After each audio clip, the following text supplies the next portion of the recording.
This is a quick update video for the Open Door West Point app. So there are three things I'm going to cover in this video. Firstly, I'm going to tell you about Google brand verification and how that makes signing in with Google easier for you than it has been over the past couple of days since the application was released.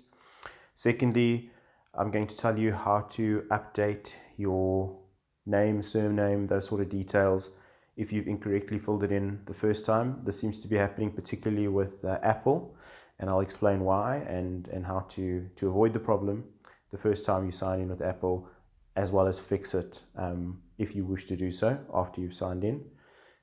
And thirdly, I'm going to make you aware of an issue that some people are experiencing. It seems to be a few people, not many, to do with subscribing to the channel, the Open Door channel from within the app, as well as liking videos from within the app. If this isn't working for you, please let us know. I'll also show you how to do that, how to let us know. And if you still want to subscribe or like, even while it's not working for you, there's a very simple workaround for both, one extra click, and I'll show you how to do that as well. So firstly, let's have a look at the sign in with Google and how that has changed. So if I click into sign in with Google, I simply select my account and it signs me in.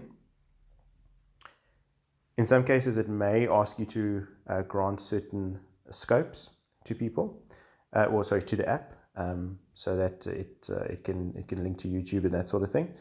What was happening previously is you would have been noticing that a message was coming through where Google was warning you about the app, saying that this app is unverified. Only use it if you know that you trust this developer. You had to click on a little thing that said advanced, and then you had to accept going in, even though it claimed the app was unsafe. That is because they were busy reviewing the app for Google brand verification. That takes several weeks.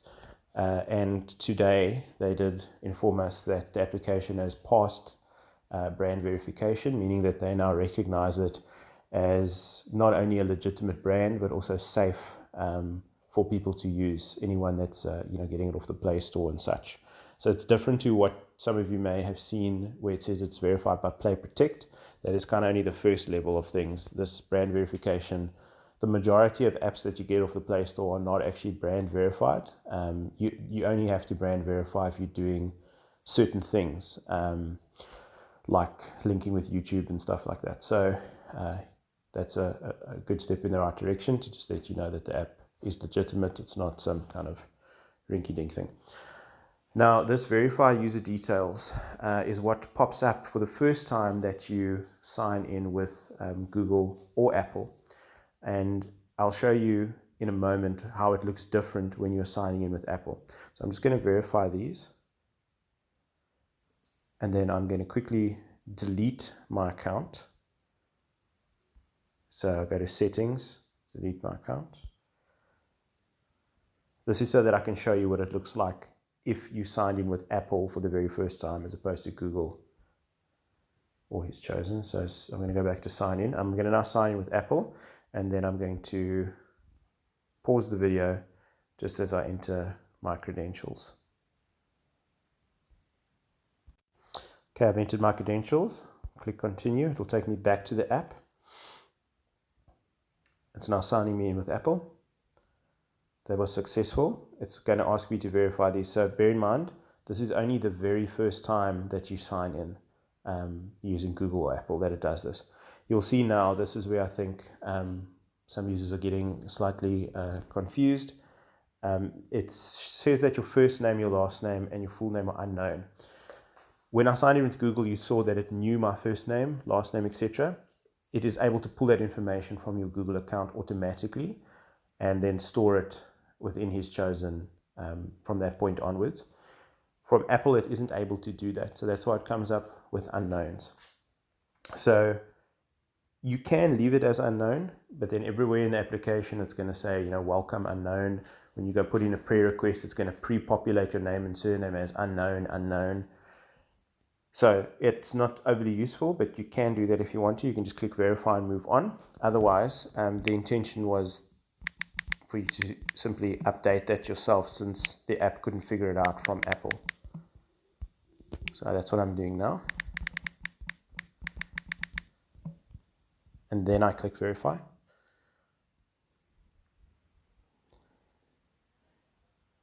So for example, if I was now to put in a prayer request, you can see it already knows my name, surname, email address. It's not coming up as unknown for the top 2 fields. So that's it for that one. If you did, however, already sign in with Apple, you've already set your name and surname to unknown, and you would like to change that, again, you can leave it as such, but if you would like to change it, very easy, 3-dot menu in the top right, click on that, settings, and there you would see it would, for example, your first name would show up as unknown over here, and you could simply just change it to your actual first name, and surname, same thing, full name, same thing, click on save, and you are done. Okay, then the final update requires me to sign in with Google specifically. So I'm going to sign in with Google. The reason I have to sign in with Google now is because I want to show you subscribing and liking. You can only subscribe to the channel from within the app if you are signed in using Google. You'll see there it says I'm already subscribed. You could also only like videos from within the app if you are signed in using Google. So for example, if we went to this video, you'll see that there's a like button for me. That would only show up if I'm signed in with Google. There would be no like button there if I wasn't. If I click on that, it likes this video on YouTube for me. If that like button was not working for you, if you click on it and you get a red error message, we are aware that this is happening for some people sometimes, then you can simply click on the launch button, which will take you to the video in YouTube, and you can click on the like button over here as with any other video in YouTube. So that's it for that one. For subscribing, I'm going to quickly just unsubscribe. I'm going to refresh this. So now you can see if I'm not subscribed to the Open Doors YouTube channel, I get the option to subscribe. There where it says 281 subscribers and then big blue subscribe. If I click on that, it's subscribing me to the channel on YouTube, and I'm getting a green success message at the bottom. We're also aware that on occasion for some people that isn't working, and we will look into it. And if that isn't working for you, you can simply subscribe by going and clicking on this little panel where it's got the Open Doors profile pic and it says the Open Door 281 subscribers. Just click on the panel. It'll take you to the YouTube page, and you can simply unsubscribe, subscribe, whatever you want over there. Okay, when you go back into the app, it won't automatically update your subscription status there until you actually refresh the page. Okay, and that is it for the known issue. If you are experiencing that issue or any other issue, please let us know. The best way to do this, 3-dot menu in the top right, app help and support. Put in your first name and last name. If you're signed in, it'll do that for you. Type in your issue, click send. It'll pop up in your email client, and you simply send that email through. And that's it. I hope you continue to use the app and find value, and please provide feedback so we can improve your experience. All the best.